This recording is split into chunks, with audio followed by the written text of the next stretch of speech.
Amado ouvinte, gostaria muito de lhe compartilhar a palavra que fala que Jesus aceitou a cruz. Baseado no texto de Salmo 22, verso 1, nós temos umas palavras que Jesus deixou na cruz, quando ele dizia: Deus meu, por que me desamparaste? Uma cruz, multidões queriam ver o homem condenado a morrer. Eli, Eli, lama sabachthani, foram as palavras proferidas por Jesus na cruz antes de expirar e morreu ali. Ele as pronunciou usando o início do Salmo 22, escrito por Davi, seu ancestral rei de Israel. Quando falamos da vida de Cristo, encontramos muitos motivos para, a cada momento, encontrarmos surpresas agradáveis que alegram muito os nossos corações.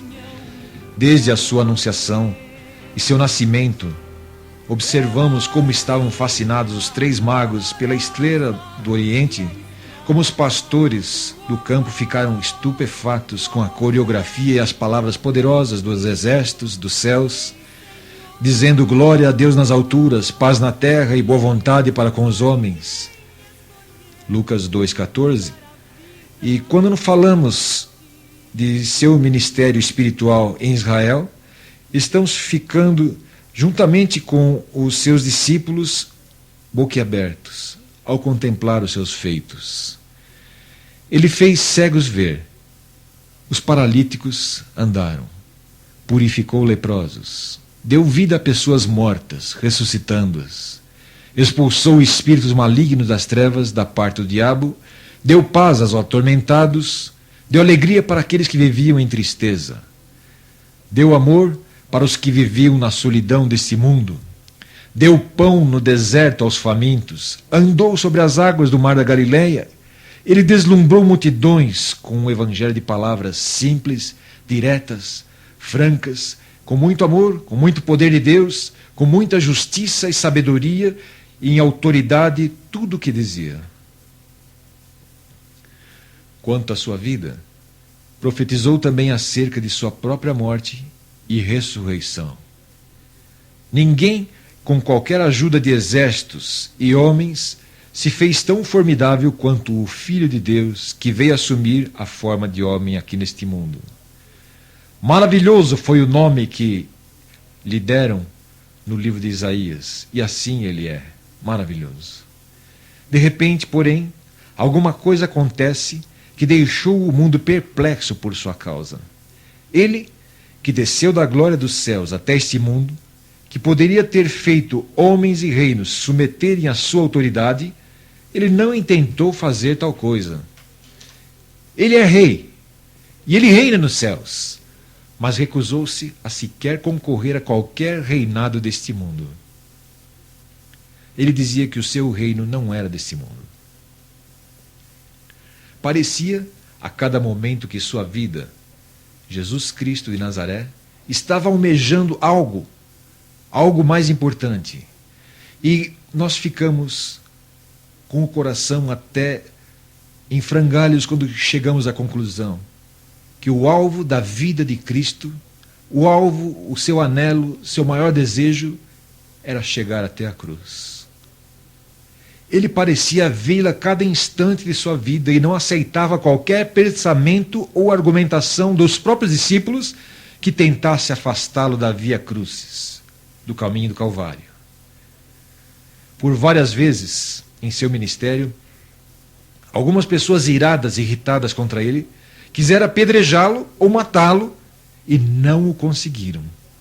Ele pregava a palavra de Deus debaixo dos narizes dos seus maiores opositores, os quais ficavam tinindo de raiva, mas como que amarrados, pasmados, impotentes, paralisados, não conseguiam sequer prendê-lo.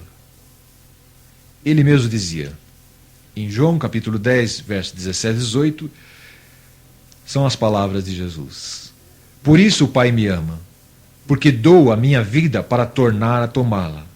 Ninguém me tira de mim, mas eu de mim mesmo a dou. Tenho poder para dar e poder para tornar a tomá-la. Este mandamento recebi de meu Pai. Quando Jesus foi preso no jardim do Getsemane, antes da sua prisão, ainda junto de seus discípulos, perguntou à corte e aos oficiais dos sacerdotes, que ali vieram com lanternas, archotes e armas para vir ao seu encontro, lançou-lhes essa pergunta: a quem buscais? Responderam-lhe: a Jesus Nazareno. Disse-lhe Jesus: sou eu. Quando então lhes disse: sou eu, o evangelista, ele narra com aquela compaixão das almas perdidas e ao mesmo tempo com a sua admiração. Todos recuaram e caíram por terra. Ora, se alguém tem o poder de fazer uma horda ou todo um povo cair no chão quando quer, logo se conclui que ele não poderia ter sido preso se não fosse ele mesmo querer e permitir que assim o prendessem. Houve voluntariedade em Jesus. Foi aí então que Pedro quis defendê-lo, cortando a orelha direita do servo do sumo sacerdote. Mas ele ordenou a Pedro: põe a tua espada na bainha. Não beberei eu do cálice que o Pai me deu? Você pode ler isso em João 18:11. E foi assim.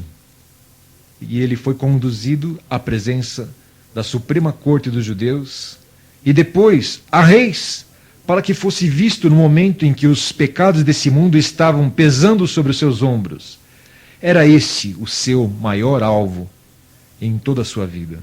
Ele não veio para ter uma vida regalada, mas optou por ser pobre e carpinteiro em Nazaré. Ele não quis nem mesmo se casar, porque tinha um alvo maior. Durante toda a sua vida, ele estava desejoso de assumir as minhas e as suas culpas, os nossos pecados perante Deus. Ele estava desejoso e ansioso por tomar a cruz romana, nos seus ombros, e como uma ovelha muda diante dos seus imoladores, ele caminhar e caminhar até chegar ao Monte Calvário e ali ser crucificado. No Calvário, crucificado, ele não estava anestesiado. E suas dores foram muito profundas. Ele nem suportou o peso da cruz para chegar até lá. Precisou ser ajudado. As costas estavam ardendo de chicotadas, a cabeça sangrando com uma coroa de espinhos. Depois de uma noite de vigília sob torturas, e o sofrimento de ver que os do seu próprio sangue, da sua própria raça, da sua própria carne, estavam não somente desamparando-o, como estavam clamando pela sua morte. Mas ele sofreu calado, e calado enfrentou a cruz. Na cruz, soltou 7 palavras. E uma delas foi: Deus meu, por que me desamparaste? Sabe, não era uma queixa. Mais do que uma queixa, era uma pergunta que trouxe à nossa mente a faculdade de pensarmos, para que todos nós pensássemos por quê. Por que Deus desamparou a Jesus na cruz? Ele não merecia. A resposta a essa pergunta é: Deus o desamparou porque naquele momento o grande alvo de Jesus estava se cumprindo.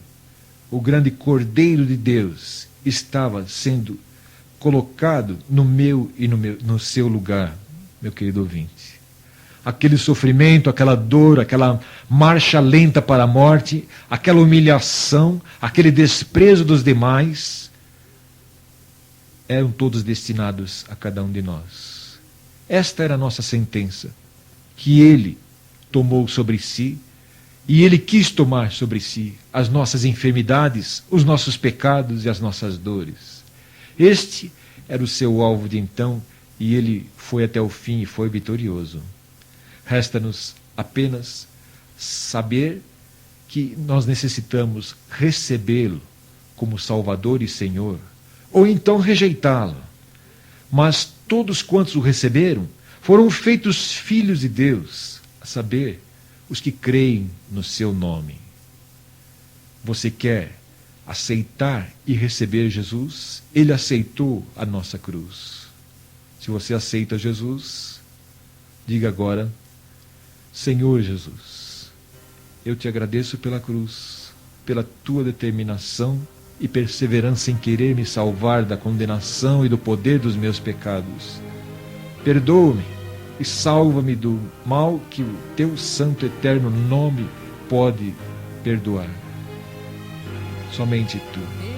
Mas eu confio em ti, porque tu morreste por mim, em meu lugar. Amém. Certo homem carregando uma cruz, multidões queriam ver o homem condenado a morrer.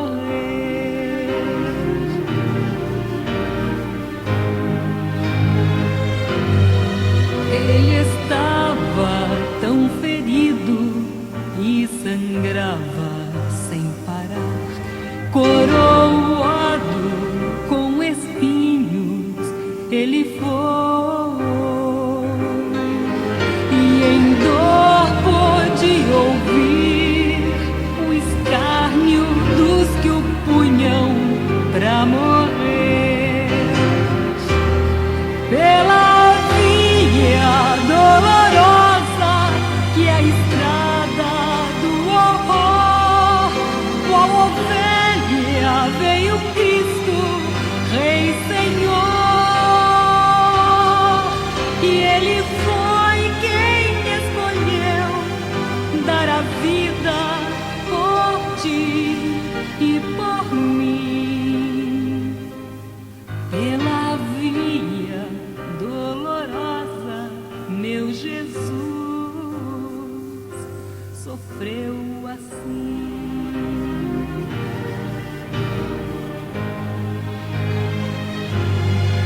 Ele estava tão ferido e sangrava sem parar, coroado com espinhos, ele foi, e em dor pôde ouvir o escárnio dos que o punham pra morrer. Pela via dolorosa que é a estrada do horror, qual ovelha veio Cristo, Rei Senhor, e Ele foi quem escolheu dar a vida por ti e por mim.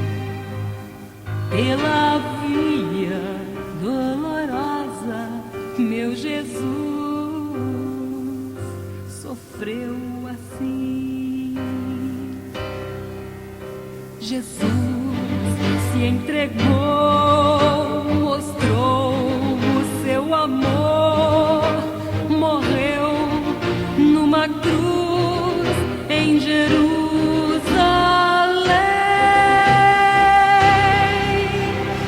Pela via dolorosa que é a estrada do horror, a ovelha veio Cristo, Rei Senhor, e Ele foi quem escolheu dar a vida por ti e por mim. Pela via dolorosa, meu Jesus